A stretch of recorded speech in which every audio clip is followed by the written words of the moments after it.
What's up, everyone? Welcome to today's video. Welcome to the Video Game Fight School channel. Thank you very much for tuning in. So today we're going to take some time to visit something that I feel is quite necessary that we visit. And I decided that I would make this video right at the beginning of the San Diego Comic-Con. Right now, the Comic-Con is going on, and it's the Marvel events that are actually quite available for a live stream. If you pretty much are interested in watching it, you can go on the Marvel's YouTube channel and you're going to see a lot of things Marvel. Maybe we might see some DC stuff. We haven't seen anything yet, except the fact that it seemed like they were giving some pins for Nightwing on, the Comic-Con platform. And so some people who are physically present there are going to be getting themselves one of those, or maybe they're going to be able to go for the presentation for the Gotham Knights game, and they're probably going to get one. But by and large, there is something regarding how the drought is over that I feel somewhat appreciative of. And it's the fact that when we first got the news of this game, it was pretty much at the cusp of a time where we had sat for multiple years without any rumors as to exactly what Warner Brothers Interactive Entertainment Game Studios were actually doing. For most of you who remember, there was this time in limbo where after Arkham Knight, it seemed like nothing could go right. Now, in that sense, we probably would presume that it was all the leadership changes within Warner Brothers that was probably causing or costing the time delays for any other game that will be released. And nonetheless, the fans were still really interested in what was going on. People were waiting. People were saying, hey, what's the word right now? What's going on? And it seemed that the development studios did not necessarily have anything to bring. Now, at the same time, Marvel was churning out games like candy. It just seemed like everywhere you turned, you would see something Marvel-ish, in the horizon.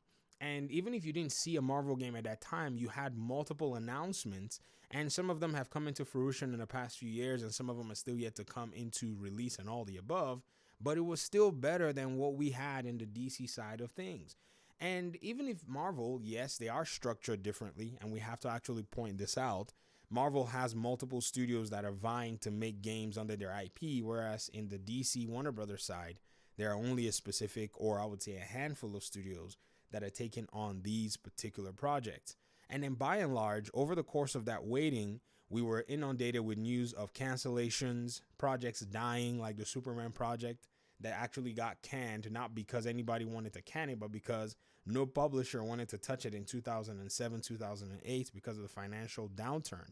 And then we also have other things like the rumors that the Damian Wayne game was canceled. And we even saw some concept art to that effect. And even people who came out to even say they were close to people within the studios and those projects had been canceled. Even more recently, when I made a video here on this channel and talked about the possibility of a Superman game being made within Warner Brothers Games Montreal, a developer actually commented on that video and said that they were involved with some of the projects, and they said that they can confirm that that Superman game within the studio is no longer a thing.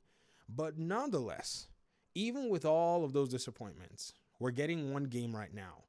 And I think we need to look at this game for something that I think it's probably going to be that we weren't necessarily expecting. So our expectations, whatever they may have been, I think Gotham Knights has really changed or challenged them.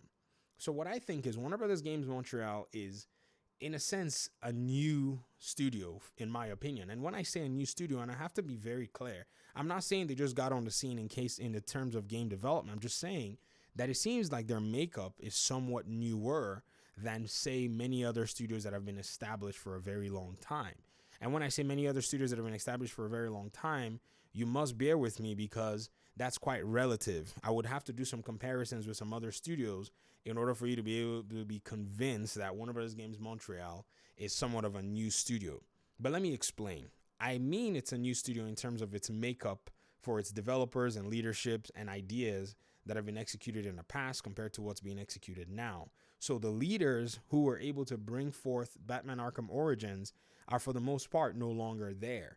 In fact, the studio director at that time for the game Arkham Origins left a very long time ago. And so far, the creative director for Gotham Knights is someone who joined the studio in 2014. So in 2014, you might say, but that's been a whole lot of time, at least 8 years. You also may have to factor in the canceled Damian Wayne game, possibly being a project that they kicked off of the ground, and maybe a few years into it, they probably could not, maybe pull it off, or Warner Brothers did not want to go with the idea, and they decided that they would cancel that project. So when you look at, say, maybe the 2 years of probably trying to build something from the ground and that being reset, you can possibly say Gotham Knights was in development maybe for about 6 years. Now, I don't think that's necessarily the case. I think what probably happened was they had the Superman game that they were working on and that Damian Wayne game, possibly testing out two ideas and probably trying to deliver a prototype that kind of was appealing to Warner Brothers leadership. And none of them probably went through or got given the green light. And I think Gotham Knights looks like it's been in development for about 4 years. That's my opinion. Now, I know many people might say, well, but how would you suggest, it's been in development for about 4 years? I think that's just my own, concept of maybe what game development has, basically taught me from just, learning about it personally and looking at different studios. But not to presume too much and give hypotheses, because I could be wrong on all fronts. I'm just here to just say that right now, Gotham Knights is going to be this stepping stone that we're going to use to evaluate Warner Brothers Games Montreal as a studio that has a makeup of a lot of new individuals, developers, leaders, and see what they're able to bring to the table. You see, for the most part, we have assessed Gotham Knights from a very, very strong point. We've basically torn this game apart and put it back together in terms of analysis. We've taken this game and put it under the microscope, run it through the x-rays, and just, nitpicked every single thing that we wanted to and argued about them on different fronts. But one thing we also have to realize is the Warner Brothers Games Montreal that's actually developing this game for the most part, and I would say because of the makeup of the developers, the directors, and those that have joined the studio or have been in the studio, seems to have a very different vision from the former makeup of the Warner Brothers Games Montreal studio. Another thing too is the studio doesn't necessarily have what I think, and this is my personal opinion, the cohesion, that they have in Rocksteady. And I don't think they have that cohesion yet. I don't think they have that established methodology in terms of bringing a game to the forefront. This will be, for the most part, their first game. Judging by Patrick Redding's, his star at the studio, who he's the creative director, this is going to be his first video game that he's delivering as the creative director in that studio. Now, keep in mind that Patrick Redding has also worked on some, iconic games. He worked on Splinter Cell back in the day, and even some, very interesting leadership roles he got to take in terms of working on the Splinter Cell game, and actually was working on an unannounced project with Ubisoft, according to his LinkedIn page anyways, before he moved to Warner Bros. Games Montreal. So there is a lot of experience there, but it's very interesting to see as this new team is coming together, what they're going to be bringing to light. So many people are going to try to judge this game from the perspective of, one, it's a AAA game, so they ought to be able to bring quality, and two, there is a quality that's been set by Rocksteady that they probably ought to follow. But I think they may be disappointed because that's probably a very high bar and probably an unrealistic way to measure what Gotham Knights is. It is, however, sad, though, that they are building a game in the Batman universe, and they're going to be pretty much getting their, their game assessed under the quality that the past Batman games have actually brought to the table. I've argued before that I strongly believe that this game should have followed through with one character, maybe Nightwing, maybe even a Green Arrow or a Flash game or something, rather than coming with the 4-character premise and then do it on the heels of a plot line that says Batman is dead. It's a very, very tough sell in terms of how they're going to basically pull this all off. But I'm rooting for them, and I'm hoping that they do the best that they can. But at the end of the day, there is something that continues to boggle my mind, and that's the fact that that game drought is over. In a few hours, the developers are going to find themselves talking about the making of the game. They have a game that they're actually promising to deliver in the month of October. Everyone is looking forward to the game. At least everyone who has been waiting is looking forward to the game.